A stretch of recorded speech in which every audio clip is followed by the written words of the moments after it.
Kroger Tender Ray Beef, no other beef so fresh can be so tender, presents Hearts in Harmony, transcribed. We'd like to ask a question about your family. Would you say they're hard to please at dinner time? Well, if they are, here's a tip for you. You can have a successful meal anytime when you serve Kroger quality beef. Yes, just serve Kroger quality beef, and you'll find your meal has plenty of eye appeal and taste appeal for that family of yours.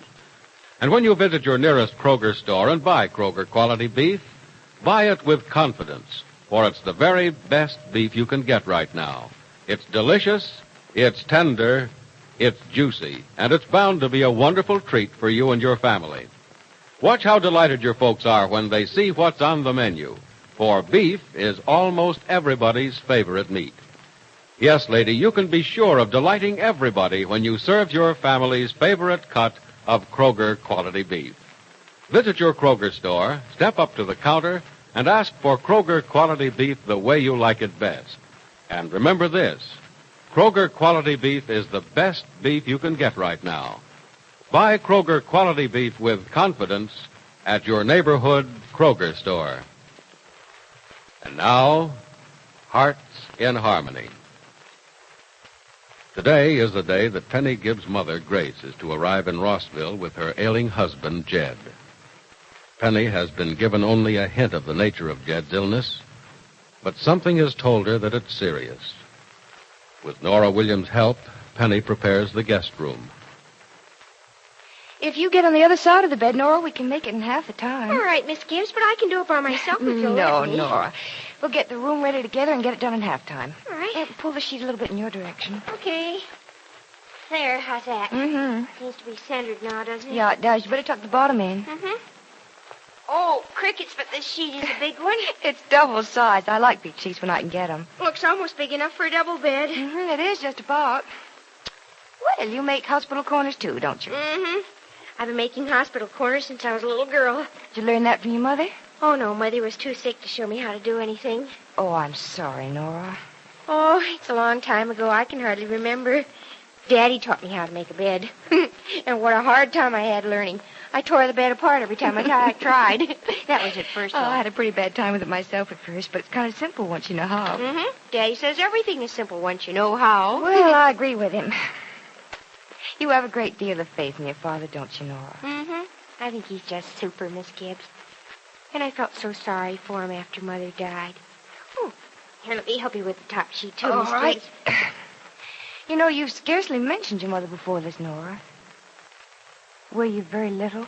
I was 6 when she died. I really didn't know what had happened. All I knew was that she wasn't around anymore. Daddy sent me to a neighbor's house that day and to spend the night.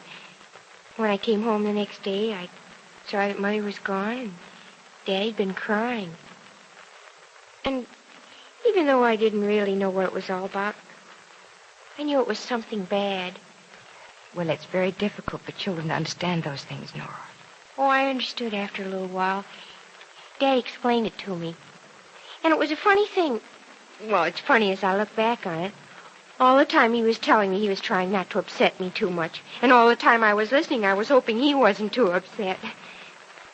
And then, when it was all over, we both cried a little. And when we stopped crying, I knew everything was going to be all right, because we were good friends and always would be good friends. He's really made up for the loss of your mother, hasn't he? I guess so. Oh, yes, of course he has. But there have been times when I wished I had a mother to talk to. And there have been times when Daddy's wished the same thing. You know, he's awfully smart. Crickets, he knows there are things a girl just has to talk about that she can't talk about with a man, even if it's her daddy. Well, Nora, I'd be glad to talk to you about anything you like. Oh, golly, thanks, Miss Gibbs. But, oh, Crickets, I shouldn't stand here and talk about myself when there's so much to do, and I feel just terrible that you have to help me. Well, I feel just terrible when I don't help you. No, when you came here, it wasn't to keep house, but to take care of the baby. But Valerie isn't a full-time job, Miss Gibbs. And besides, I like to keep house. It's getting me in practice for when I have my own. Mm-hmm. Oh, Miss Gibbs, have you ever been in love? Yes, I have, Nora. At least I think I have. Look, let's finish making the bed. Yes, Miss Gibbs. No, the pillows are all fluffed up nicely, and the bed's all ready if Jed needs it. I said something awfully wrong, didn't I, Miss Gibbs? No, Nora. I hope not. And I hope you'll forgive me if I did. Well, it's just that when I begin to think and talk about Freddie, I don't know what I'm saying. Nora, I'm very happy for you. Do you think Freddie loves me, Miss Gibbs? Well, I don't know. I never asked him. And he's never said that he does in so many words. But I have an idea that... Yes? Well, I have an idea that he's very fond of you. Maybe even in love with you, Nora. Oh. And for your sake, I hope he is, because I think there's a great deal of happiness for both you and Freddie. Oh, I don't see how we can be anything but happy. Well, happiness is a very strange and elusive thing, Nora. But I think you and Freddie will find it. You know, I'll tell you something. What? Life does strange things to us sometimes. It shows us happiness, where to find it. It leads us there. It puts it almost within our reach, and then suddenly it snatches it away. I've heard Daddy talk like that sometimes when he's been very low. Why does that happen, Miss Gibbs? I don't know, Nora. It could be one of so many things, or a lot of things put together. Some people put the answer under the blanket heading of fate, but I just think that's a way of avoiding the facts. But if two people love each other, I mean really love each other, doesn't that mean they'll be happy? Oh, barring accidents and changes beyond their control, it does. Something bad happened to you once, didn't it? Yes, Nora, it did. And not so long ago. Though in many ways it seems as if it happened 1,000 years ago in another world. Was it very awful? At the time, it was very awful. At the time, it was the most awful thing that ever happened to me. But I got over it, Nora. And now that I look back at it, it doesn't seem so bad. You know, memory sometimes has a nice way of dulling the hurt.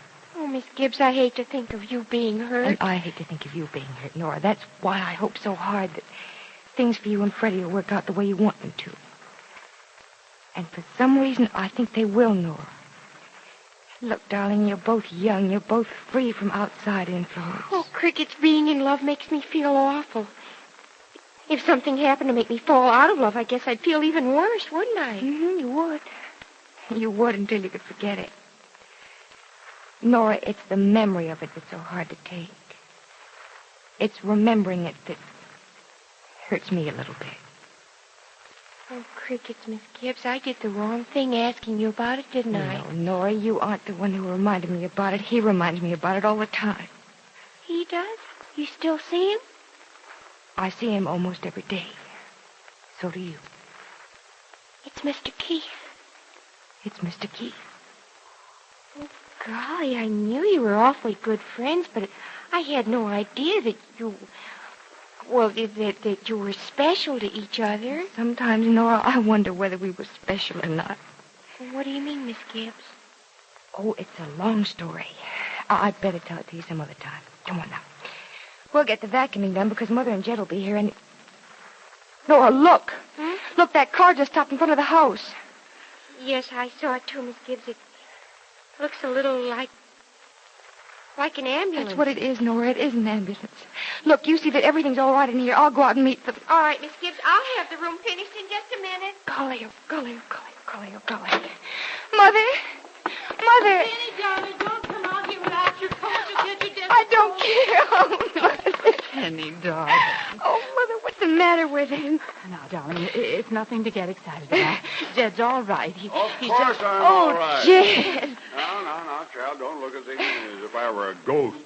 Wheel me out of this overgrown chariot and get me into the house. You're in a wheelchair. Oh, Jed. Well, all right. But I don't know why I have to pretend I'm an invalid to get hugged and kissed like that. Jed. Yeah, never mind the old Jed. Come on, wheel me out of here, and let's get in the house and get me something to eat. You see, Penny, he's really not very sick. He has the same wonderful Oh, appetite. it's good to see both of you.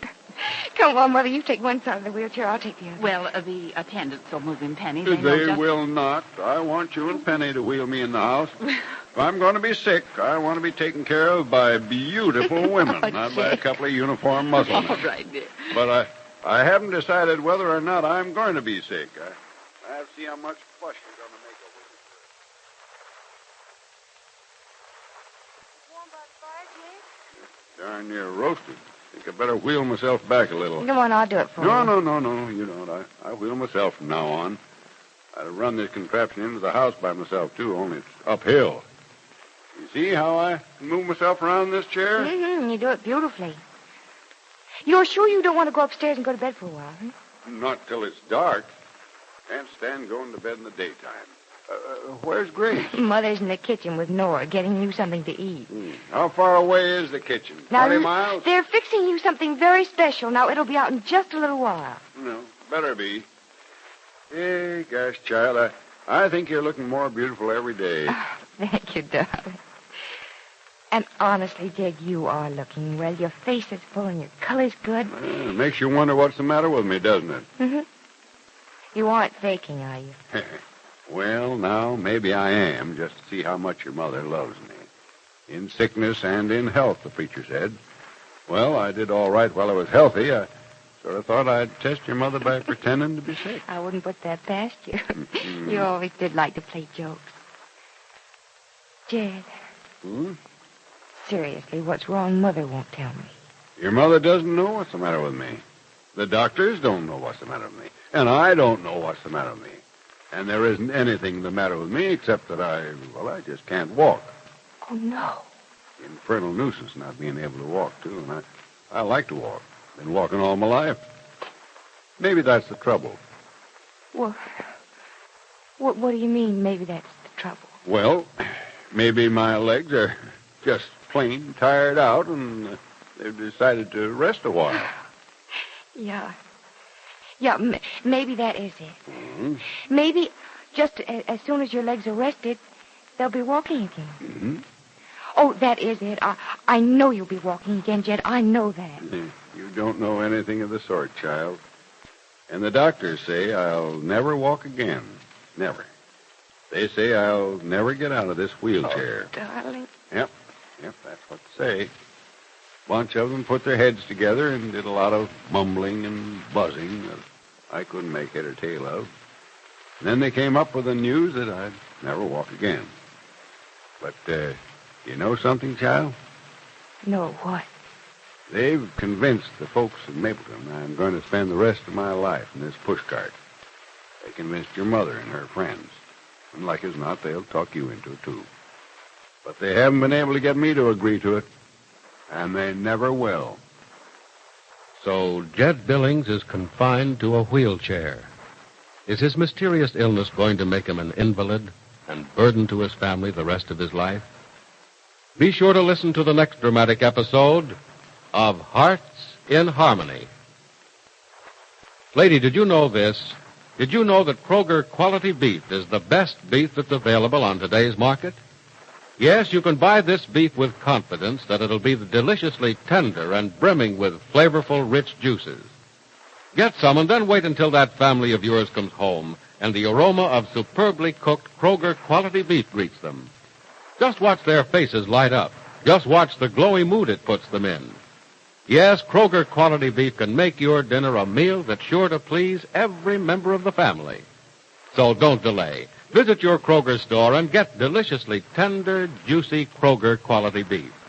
And remember, Kroger quality beef is beef you can buy with confidence because it's the very best beef you can buy today. Visit your neighborhood Kroger store for the finest beef values in town. But mind you, Kroger quality beef is an exclusive Kroger feature. That means you can get Kroger quality beef at your neighborhood Kroger store only. A tasty buy, a thrifty buy. You'll want to treat your family to Kroger quality beef just as soon as possible. So don't delay. Get deliciously tender and juicy Kroger quality beef at your Kroger store. Listen in again Monday, same time, same station, for another exciting transcribed chapter of Hearts in Harmony.